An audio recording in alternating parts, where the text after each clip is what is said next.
Bonjour et bienvenue à tous à la revue des titres de ce jour. Le quotidien Nouvelle Élite renseigne que pour plus de fiabilité dans les opérations bancaires ou financières, l'ANIP rend disponible l'API d'authentification des titres d'identité sécurisés. Il rajoute aussi que les députés de la 8e législature sont réduits à 81 jusqu'à la fin de leur mandature.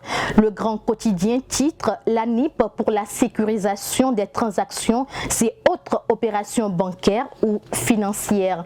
Il renchérit, sonné de dégager la bande côtière pour le projet de reboisement. La mosquée de Kadjehoun demande un moratoire spécial au gouvernement. Incendie au marché de Dantokpa, les pertinentes clarifications du DG Sogema Armand Gansset informent la primeur. Impossibilité de retour au Parlement de Saka Lafia et de Alassane Seydou, la Cour Djogbenou applique la non-rétroactivité de la loi. Matin Libre s'interroge, demande de rallonge des mandats des institutions, le plan d'Akwe-Sossou en marche. Il plaque également interdiction de la chicha, du 2 poids, 2 mesures dans la répression. Affaire de haute corruption au port autonome de Cotonou, Hongé, Béanzin, Kakaï Glélé, en procès lundi prochain à la Criette, signale le potentiel. Et le projet de plantation de 500 000 cocotiers le long de la plage, la libération de la bande côtière démarre vendredi.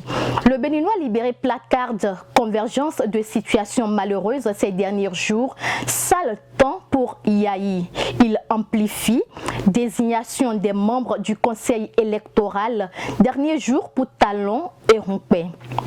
Le Soleil Levant explique que Talon ne prêtera pas serment au stade Charles de Gaulle et l'esplanade de l'Assemblée nationale pour raison de Covid-19 et sécurité. Fête religieuse, Ascension et Ramadan célébrés en duo demain.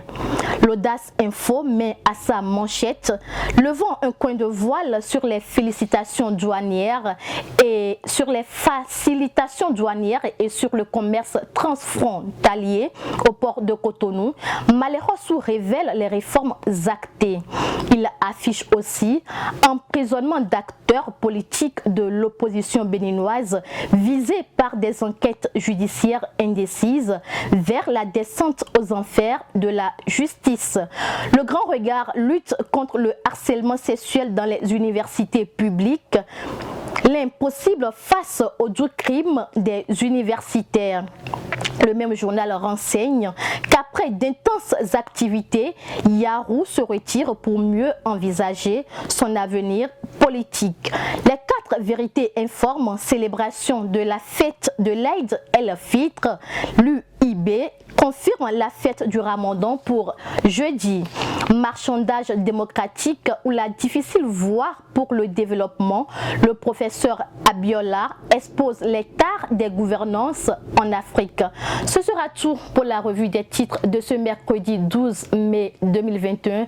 Merci de rester fidèle au programme de Prime News TV Bénin.